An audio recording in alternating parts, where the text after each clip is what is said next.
Donald Trump has once again ignited a political firestorm, this time with a stunning accusation delivered in the middle of a rally already thick with tension. The atmosphere inside the venue was almost theatrical. Massive American flags draped from ceiling to floor, bright spotlights sweeping across a restless crowd of thousands, the air charged with chants that would erupt every time Trump paused. Security was tight, with agents stationed along the edges, scanning every face. Trump stood at the podium in his signature dark suit and bright red tie, both hands gripping the edges as though bracing himself for what he was about to say. Midway through his speech, a speech that had been building steadily in intensity, his tone shifted sharply. His voice dropped lower, forcing the crowd to quiet down, and then rose again with sudden force as he uttered a single name: Jasmine. The moment the name left his lips, it was as if the air in the room changed. Trump accused her of committing nothing less than treason, describing her as being involved in a dangerous, shadowy plot meant to undermine the United States from within. He didn't hint, he didn't suggest, he declared. The words "arrest her immediately" cut through the hall like a thunderclap. The audience reaction was explosive yet divided. A surge of cheers and applause came from the front rows, where die-hard supporters waved signs and pumped their fists. But further back, some attendees sat frozen, eyes wide, whispering to one another, unsure if they'd just heard a piece of breaking national security news or a political broadside. In the press area, camera flashes intensified. Seasoned reporters leaned forward, furiously typing, realizing that this single soundbite could dominate headlines for days.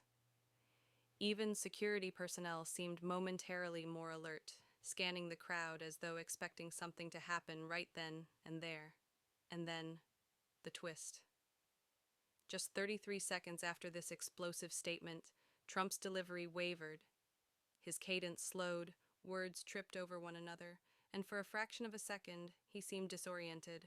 His eyes darted briefly to the teleprompter, then back to the audience, but his focus wasn't as sharp. He adjusted the microphone twice in quick succession, cleared his throat, and blinked several times as if trying to steady himself. Those in the front could see it, the smallest crack in the carefully crafted image of unshakable confidence. The crowd, sensing the shift, went quieter. The tension in the hall was now different, less electric, more uncertain. Television cameras didn't miss a thing, zooming in and broadcasting every detail live to millions of homes. Within minutes, social media lit up like wildfire. The clip was replayed endlessly, slowed down, zoomed in, analyzed frame by frame by political commentators, body language experts, and conspiracy theorists alike.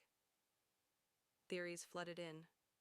Supporters claimed it was nothing more than exhaustion from a relentless campaign schedule, pointing out that Trump had spoken at 3 events in 2 states in the past 48 hours.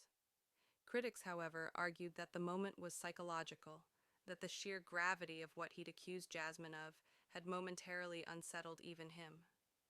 Meanwhile, the mystery around Jasmine deepened. Online investigators scrambled to uncover her identity. Was she a political operative? A whistleblower? A private citizen who had somehow crossed paths with classified matters? Or, as skeptics suggested, was she simply a name chosen to rally supporters and distract from other headlines? The more people searched, the murkier it became, and the more her name trended across every major platform. By the next morning, the story had consumed the media cycle. News anchors replayed the moment again and again, contrasting the thunderous certainty of the accusation with the sudden, visible slip in confidence just seconds later. Editorials debated whether this was the sign of a fearless leader or an unraveling one. And as the public remains sharply divided, one fact is undeniable: the combination of a dramatic public accusation, a mysterious figure at the center of it, and a live, on-camera moment of vulnerability has cemented this rally in the nation's political memory.